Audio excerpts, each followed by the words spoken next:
Hey, what is going on, guys? Welcome back to Duel Links Central. My name is D-Free, and today we're going to go ahead and talk about the new information in Yu-Gi-Oh! Duel Links. I hope you guys enjoyed today's video. If you are new to the channel, please consider subscribing, of course, here on Duel Links Central. And if you're coming from the other channel, thank you for the submissions here. And anyways, there's some new news. There's some new news. God damn it.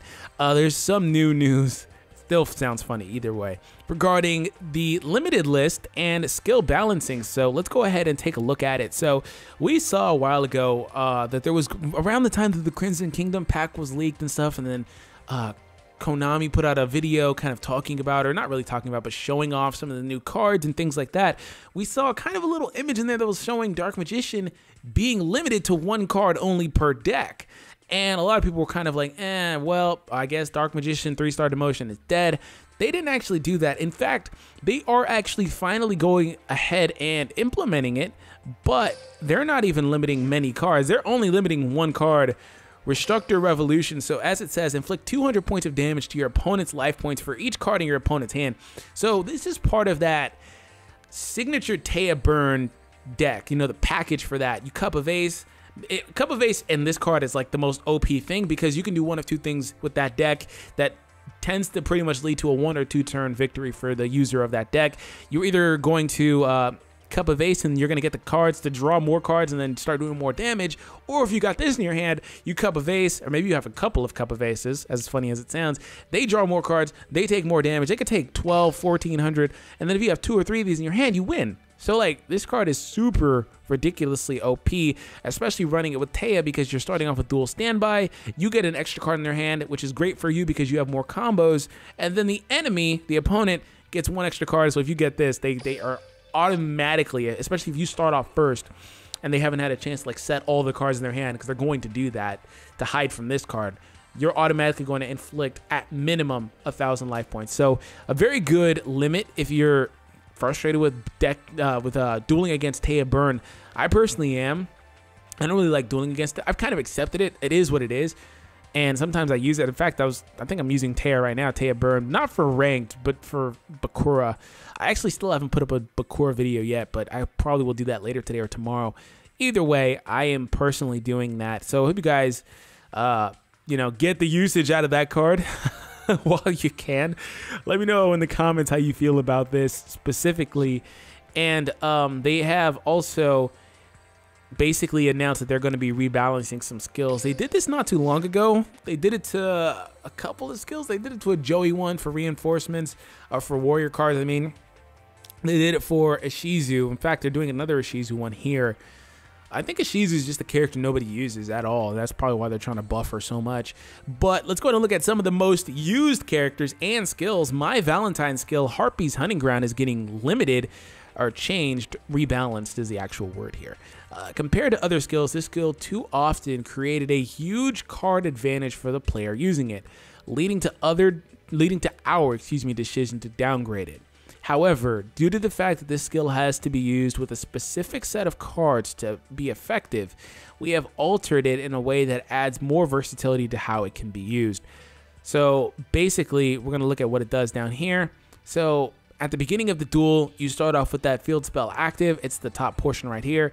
And then what it's going to do after they've implemented this is it's going to begin the duel with it on the top of your deck.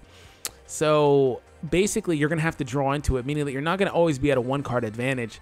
That's the thing about running those field spells, in which normally the field spells don't really matter, like Umi and things like that. While they do buff your monsters, and it is still a 1-card advantage, Harpy's Hunting Ground buffs your monsters and allows you to destroy the opponent's back row. So it's really good.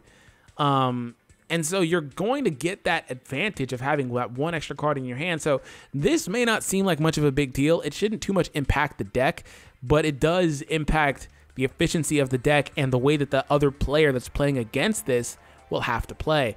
You know, they may have an opportunity to play around it, but that may not be that big of a thing, because sometimes when you play as, you know, Harpy Hunting Ground, you get in a scenario where it's like, oh, well, the only monster I have in my hand is a Harpy, but I don't want to destroy one of my own cards right now because it's turn 1, or whatever the case is. The opponent hasn't set anything, or maybe they're just not playing back row, because most of the time you don't play back row against Harpy's Hunting Ground. You just don't use those cards unless you could destroy their card, their Harpy's Hunting Ground.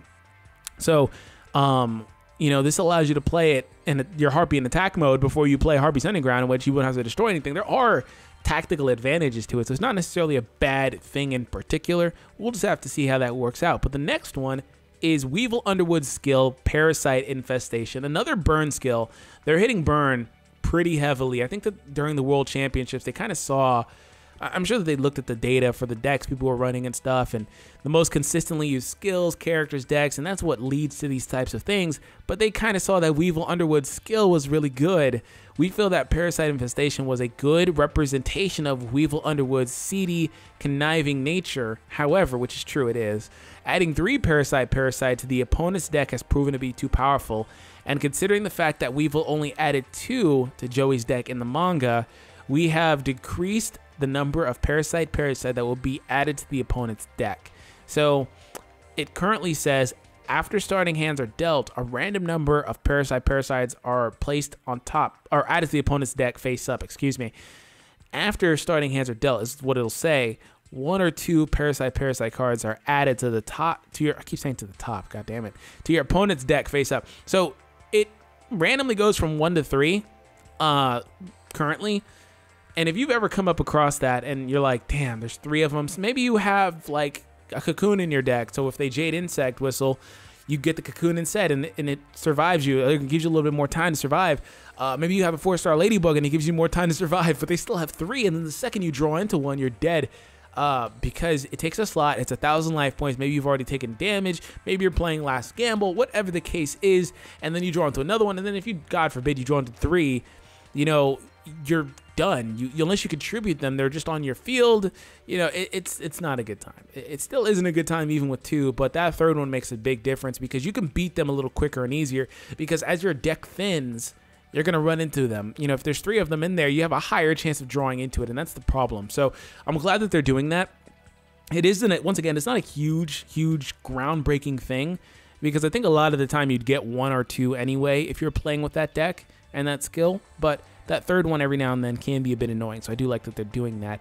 And of course, they said in accordance with the manga. I mean, he didn't do it in the manga. He didn't put 3, so I mean, I don't know why they would give him 3 either way, so it makes more sense in that regard. So as Shizu, her buff this time is for Fairy Smile. Out of all the character specific skills, Fairy Smile was the least used skill basically in the game. So there are character-specific skills, like Joey having Last Gamble. He's the only one that can have that. You know, like there are Luck on Your Side for Joey, Destiny Draw for Yugi. There are those special skills that are specific to the characters, right? Or there are those skills like Balance and Restart and Life Point Boost that every character can kind of access, you know, to varying degrees. So that being said, they're saying that Fairy Smile, among all of those ones that are specific to the individual characters, was the least used one. I don't know if it's because of skill or if it's because the fairy monsters, but we'll get into that a little later, probably in a different video, which reflected on a Shizu being a duelist without many strong points to speak of, which is true. Nobody uses the Shizu. In response to that, the amount the skill heals has been increased, creating synergy with cards that use life points. That is very good, because maybe you can start running something like Psychic Fairy decks, you know, because Psychic cards always have such a high toll, in which the only real way to use Psychic cards, in my opinion, is with their field spell or with like life cost 0, because they're so expensive and you just don't have 8,000 life points in this game to really play with. So I don't really know why you would do that. So you're going to have to keep replenishing, and running this skill may allow you to do that. So this one, it says right here, if you normal draw a monster, a fairy type monster, excuse me, during the draw phase, the card is shown to the opponent and you recover 500 life points. And now it's going to say you get 1,000 life points instead. So that is actually, it's very incentivized for you to use it, basically, is what they're saying. So last but not least, the most used skill among these, and probably one of the most used skills in the game, period, at the moment, especially among the ranked world, is Paradox Brothers' 3-star Demotion. So what this does is it allows you to take 3 stars off of your monster cards in your hand at the cost of 2,000 life points currently, which would allow you to outright just play level 7 monsters because they'd then be level 4 monsters. Now they are susceptible at that point for that one turn while their stars are down. They are still susceptible to things like the 4-star Ladybug and things like that. Like, you know, Dark Magician can't use Champion Vigilance because he's still level 4 technically. So there are some blind spots in there. But basically, let's go ahead and look what they say. Paying only 2,000 life points is too low for summoning top level monsters. Yes, it is. To express the brothers' tenacity in betting everything on their Gate Guardian, the cost has been increased to 3,000. Excuse me, I burped a little bit. 3,000 life points. 3,000 life points means that you are basically never going to be able to do that multiple times in a duel, because before you could just use it once, Supremacy Berry, then get back to 4,000 and do it again, Supremacy Berry. You could do things like that, chain it off. You could even incorporate Dienketo if you didn't have a Supremacy Berry or 2, you know, and you could kind of get around it that way. Nowadays, 3,000 life points, you have 4,000, you use that ability, drops you to 1,000, you use Supremacy Berry, you're back to 3,000, then you need to heal again, you know, to use it again. So basically, that's what they're saying here, to increase, you know, them betting everything on it. They're basically saying that's a one-time skill. Unless you really go out of your way to run cards that heal you, that there are a lot of cards that do that, but still, you're going to have to kind of get creative with it. Maybe Joan will be used a lot more. She's very good, but she kind of stopped being used after like the first couple days. So we'll see what happens there. But that's pretty much it for the updated list. And like I said, I'll be back over the course of maybe the weekend with an Bakura farm video. I have personally had issues with that. I feel like every time Yami Bakura events come, his deck changes. It must change.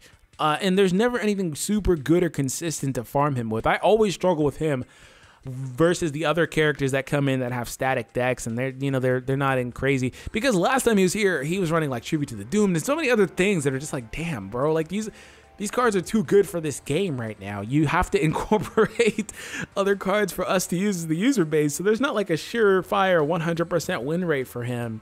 Like, deck out, there are good decks that can kind of get it done pretty conveniently, but honestly, you may be better off just running like a standard vanilla deck against level 30. So we'll see what happens there, but I hope you guys enjoyed today's video. If you did enjoy it, please consider subscribing, and I'll catch you guys in the next one.